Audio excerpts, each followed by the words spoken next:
2022. We're thrilled to bring back the most awaited event of the early stage venture ecosystem after a gap of 2 years. Last year was a big year for us, our 10th year anniversary and 11th year in the business.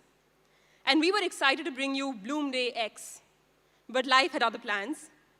The world as we know it changed in 2020, and with the spread of COVID-19, and 2021 became one of the hardest years for us as a country. Many of us in this audience today, myself included, faced loss and saw a system stretched beyond its limits, very close to home. But what stood out for most of us and will remain a defining moment of the year was the unbelievable human spirit and the desire to build a better world. The resilience, the humanity even in desperate times, and the ability to fight back. We'd like to take this moment to acknowledge every healthcare and essential worker, every volunteer, every donor, including many of you out in the audience, for the integral role that you played in helping us fight back. Last year also tested our ecosystem's ability to withstand a crisis. Countless businesses fighting to survive, pivoting to cater to a changing market, and founders evolving into leaders. This evolution is evidenced in the performance of the market. You've all heard the stat, right? The year 2021 saw as many unicorns be created as the 10 years before it. When we all saw you last Blume Day, Unacademy had just become our most valued portfolio company at a little short of $500 million. Today, 3 portfolio companies sit in the Unicorn Club, and another half dozen inching very close.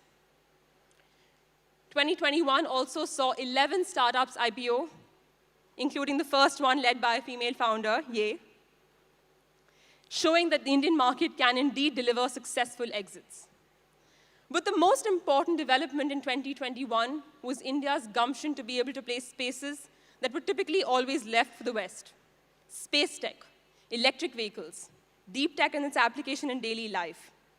And over the last 2 years, Blume too has invested in many of these spaces. Today, this evening, we bring to you what we've been up to in the last 2 years, both in terms of our portfolio and our far-reaching thought leadership. But before that, speaking of what we've been up to, has anyone noticed anything different on your lanyards or the signboards outside or your registration kits and a certain tweet that Sajid may or may not have meant to send out last night? Yeah? Okay, if you did, or even if you didn't, we do have a story there. So requesting Karthik Reddy to please come up on stage to unveil the new Blume brand identity and kick off Blume Day 2022. It's the first time I need glasses. I need my reading cues. And it's good to be back. 25 months since we last saw you here. Thanks for all making it.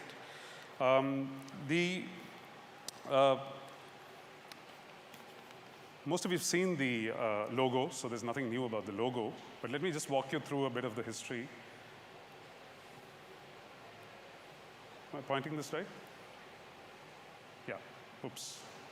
I jumped something. Ha.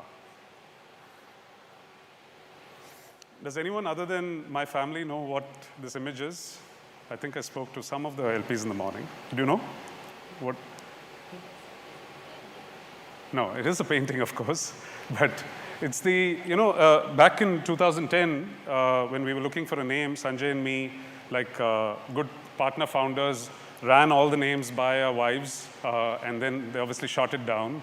And the name that won was a name called Blume. And this work is from a 2010 show. My better half happens to be a famous artist. It was a solo show, and this work was titled Blume. Same spelling. It's the German spelling for flower. And that's how Blume was born. And then went through some design iterations through the last 11 years. And the first of which was probably a cheap design job. We gave some kid to do this. I can't even remember how this Blume Ventures came up. But we stuck with it for 7 years. And it served our purpose. We were a startup. We were in a garage. And then we migrated. In 2018, we said we're growing up. Blume's growing up to be a much larger fund. We should now think of a new design.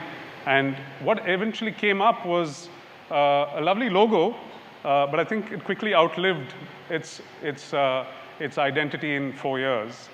Primarily because I think the mandate that we gave to our designers back then was that we're looking for something which speaks of how much of a seed investor we are, what is our appeal to our founders, and if you can sense the B and the E were used as almost a handshake. So it meant a lot about what Blume meant to the founders, or it signaled a lot from the previous 7 years. But I don't think it would have lasted us that decade that we wanted it to. So we went back to a new designer, and we started thinking about what meets our bar for the next decade. And of course, blooms have been, the bloom as the flower, the English word, has been interpreted by famous artists all through history.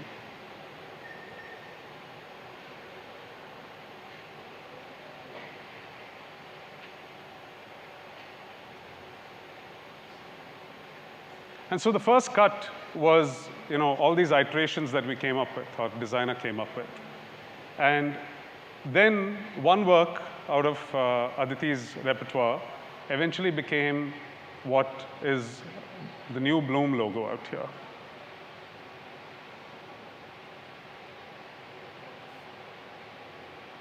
I think I ran through the video. I'm sorry about that.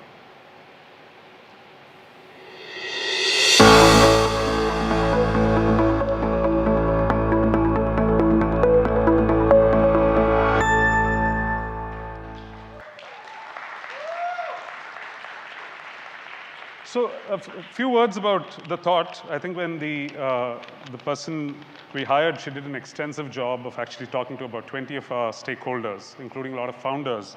I think the one remarkable consistency in what everyone said was why they like to work with Blume is because building a company is a very, very long-term journey, and you need someone who has your back. And we're very proud to sort of carry that mantle for all our founders. And over the years, as you know, Blume's kind of built a brand which is around a strong community and a platform offering. We do critical services like hiring with our Passion Connect team. And the brand identity before this, I don't think reflected the ambition and the vision and what we had done in the last 4 years as Blume. As I said, Blume is a German word for flower, and we thought that should be the core identity of our logo. We've taken that image from the previous slide, and we went with our guiding line, which is May 1,000 Founders Bloom, which is something that I had actually told Jayant Sinha, the current BJP leader, when he was at Omidyar Network in my first pitch, trying to get a LP check from him 10 years ago. And so that's become kind of the center of the design elements around Blume. Sort of takes up our history, but looks at our future and says, and do we have a logo and an identity which sort of reflects our ambition for the next decade?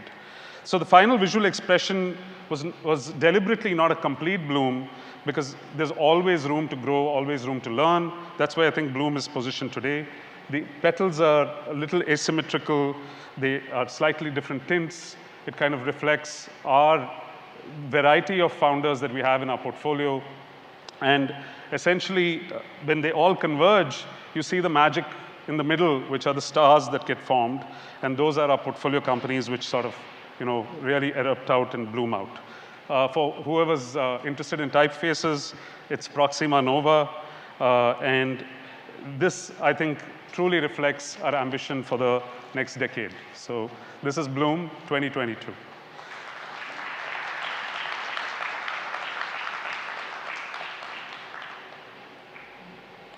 So some of you have picked up your T-shirts.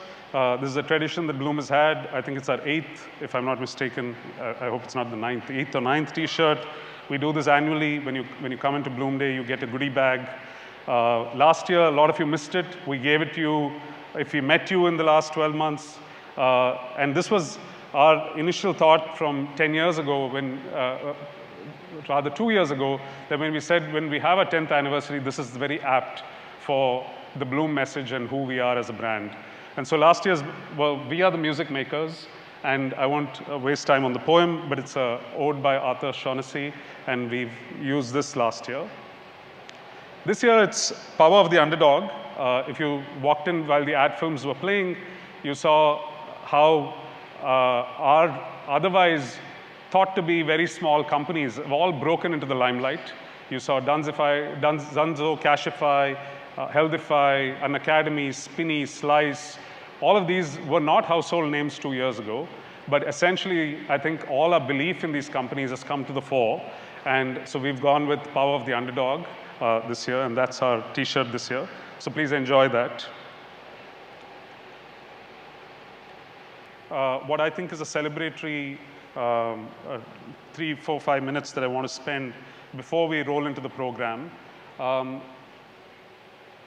In the last 3.5 years, we've actually lost 3 founders at Blume. Ken Tai, co-founder at Hybrant. It was 2 till we made the deck 2 days ago. And 48 hours ago, Ken passed away too. So Ken, Naveen Sidrangani, who was co-founder of Glamorous. And Glamorous was with us in the same compound for 8 years, so very close in that sense. I think Venkatesh forgot to change the year. He was born 1966, Jan 1st. And Samir Bangara, who we tragically lost in the pandemic as well, not to COVID. The first 2 gentlemen, just for being fully transparent, we lost to cancer, the killer disease, and Samir to an unfortunate accident. And it's always a reminder that, do all of us have a collective responsibility of taking the legacies forward? And so these are our 3 founders. So Ken, of course, was based out of Washington, D.C. He built a software startup. I'll speak for him. He, along with Nav Ghoshal, this is Ken, that's Nav. Nav is, as luck would have it, we've been trying to sell the company. We did manage to sell it in September for $50-odd million. It's not a publicly disclosed number. It was a great outcome for our Fund 2 investors. We made 10% of our fund back. But just a couple of months before that, he was diagnosed with late-stage cancer. I think he fought valiantly, but we lost him 2 days ago. So that's Ken.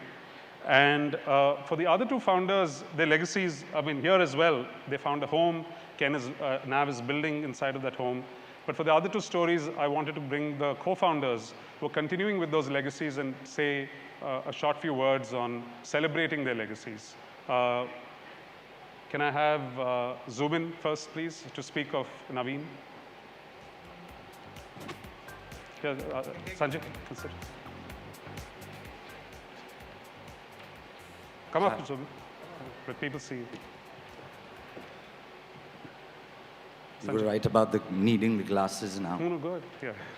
You stand there. You stand in the middle, yes.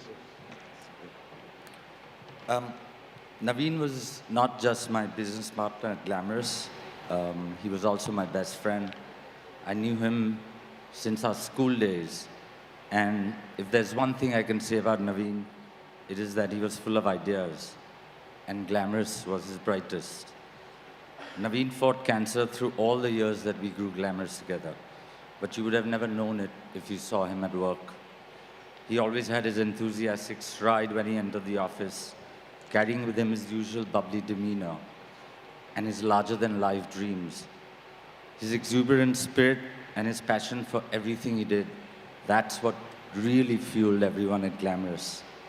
And today I'm happy to say that we are on the verge of a milestone event, a big investment which is going to propel Glamorous to new heights and make his dreams come true.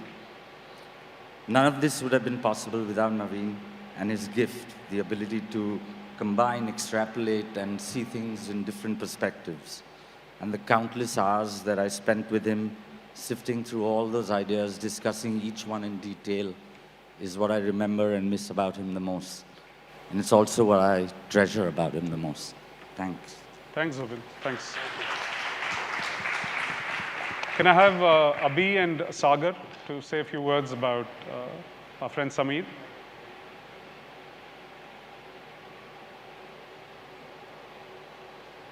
So I love the forever idea, gentlemen, so I obviously stole it from my other founders as well. Yeah. Thanks, Karthik, Ashish, Sanjay. Congratulations on a decade. Seems, like life has come full circle, because I remember you were in New York at around the same time, 10 years ago, 11 years ago, when we heard the great news that a new India fund is starting. Little emotional because it's about a year and a half, almost 2 years, it will be in June, since Samir left us, I of course knew him from well before business days. We were childhood friends. We grew up in Navy Nagar and Kolaba together, and I was in that friends, family, and fools round, which is when people put in money before the professionals come in. And of course, the vision there was just that, along with A.R. Rahman and Shekhar Kapoor, Samir had a great vision for something that back then was nebulous, and eventually today we all know it as the creator economy. And I'm happy to say that with his co-founder, Sagar, Kyuki has grown into India's largest creator economy company. We lost Samir about almost 2 years ago, and technically since March, which is about exactly 2 years ago, I hadn't met him because I was based in NCR and he was in Bombay. The lockdown started. We all were working remotely.